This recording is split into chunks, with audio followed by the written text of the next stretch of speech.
144 साल बाद मनाए जाने वाले इस महाकुंभ की अनोखी घटनाएं और वहां गए लोगों और संतों के कारनामे सोशल मीडिया पर बहुत वायरल हो रहे हैं। लेकिन क्या आपने कभी सोचा है कि महाकुंभ मेला आखिर क्यों मनाया जाता है?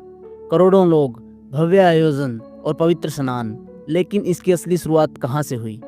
इसका रहस्य छिपा है समुद्र मंथन की एक अद्भुत कथा में, जहाँ देव और असुर के बीच अमृत के लिए भीषण युद्ध हुआ। तो चलिए जानते हैं इस पौराणिक गाथा को विस्तार से। बहुत समय पहले देव और असुर दोनों अमर होने की इच्छा रखते थे, लेकिन एक समस्या थी। अमृत केवल समुद्र मंथन से ही प्राप्त हो सकता था, परंतु मंथन करना इतना आसान नहीं था। इसके लिए चाहिए था मंदराचल पर्वत मंथन की धुरी के रूप में, वासुकी नाग रस्सी के रूप में, समुद्र जहां से अमृत निकलेगा। लेकिन समस्या यह थी कि देव अकेले यह कार्य नहीं कर सकते थे, इसलिए उन्होंने असुरों को भी साथ ले लिया। अब समुद्र मंथन शुरू हुआ। असुरों ने वासुकी नाग की पूंछ पकड़ी और देवों ने सिर। जैसे ही मंथन शुरू हुआ, वासुकी के मुंह से भयंकर विष निकला। यह विष इतना जहरीला था कि पूरी सृष्टि समाप्त हो सकती थी। अब संकट बढ़ गया था। इस विष को कोई नहीं रोक सकता था। तब भगवान शिव ने इसे अपने गले में धारण कर लिया।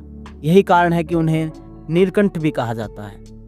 अब मंथन फिर से शुरू हुआ और धीरे धीरे कई चीजें समुद्र से निकली, जैसे कामधेनु, जिसे दिव्या गाय भी कहा जाता है, उचई सर्वा, सफेद घोड़ा, ऐरावत, इंद्र का हाथी, लक्ष्मी, धन और वैभव की देवी, वरुण का रत्न, शंख।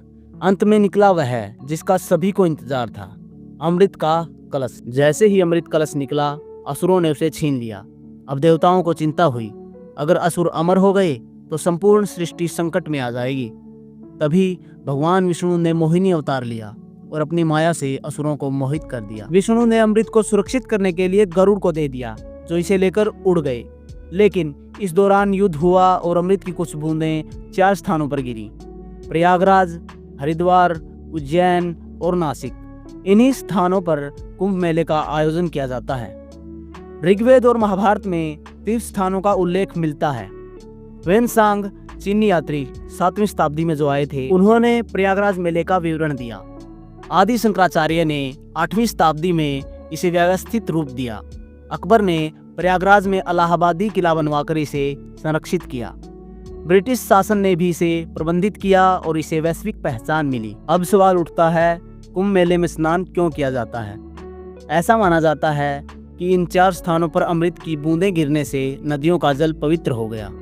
कुंभ के दौरान स्नान करने से पापों से मुक्ति मिलती है और मोक्ष की प्राप्ति होती है। यह साधु संतों और आध्यात्मिक लोगों का सबसे बड़ा संगम होता है।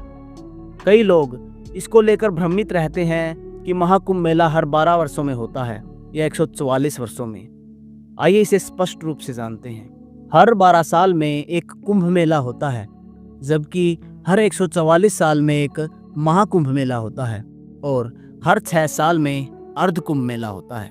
अगला महाकुंभ मेला 2169 में आयोजित होगा। आज भी कुंभ मेला सिर्फ एक धार्मिक आयोजन नहीं, बल्कि आस्था, संस्कृति और परंपरा का सबसे बड़ा प्रतीक है।